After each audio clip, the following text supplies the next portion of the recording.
Tu gali patikėti, kad nuo 2021 iki 2024 aš nebeturiu gyvenimo kažkodėl.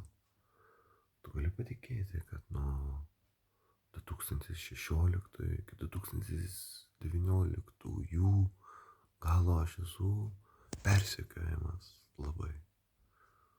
Tu gali patikėti, kad nuo 2012 iki 2015 galo aš esu visiškas bedarbis.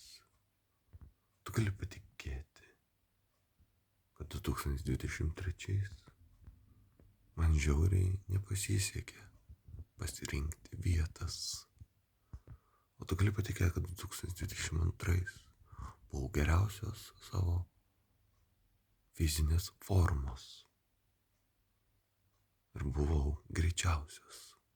2021 buvau rekordininkas, bet likau vienas. O 2020 likau be darbo, be pajamų, be kambario. O 2019 numačiau viską, kas vyks ateinančius 5 metus. Tu gali patikėti, kad 2018 metais su manimi buvo susidorota planuotai. Tu gali patikėti, kad 2017 metais iš tikrųjų man visiškai nesisekė. Ir tikrai dariau labai daug klaidų. Tu gali patikėti, kad 2016 gyvenau gatvėje.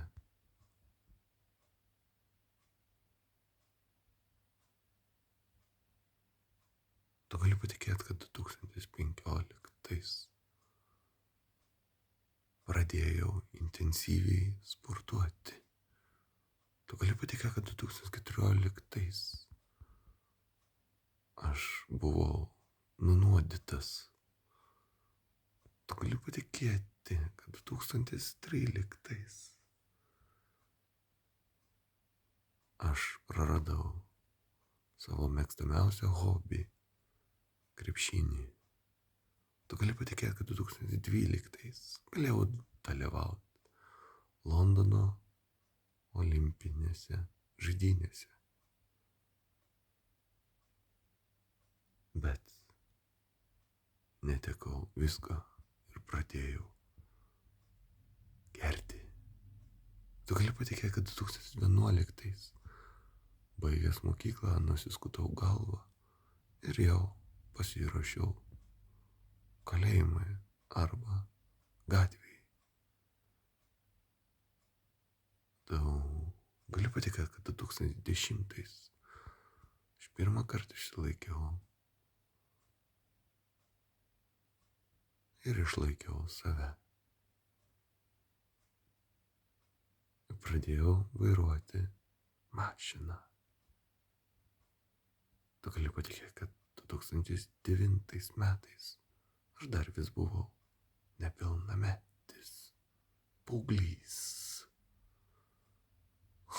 Juokinga, nes 2008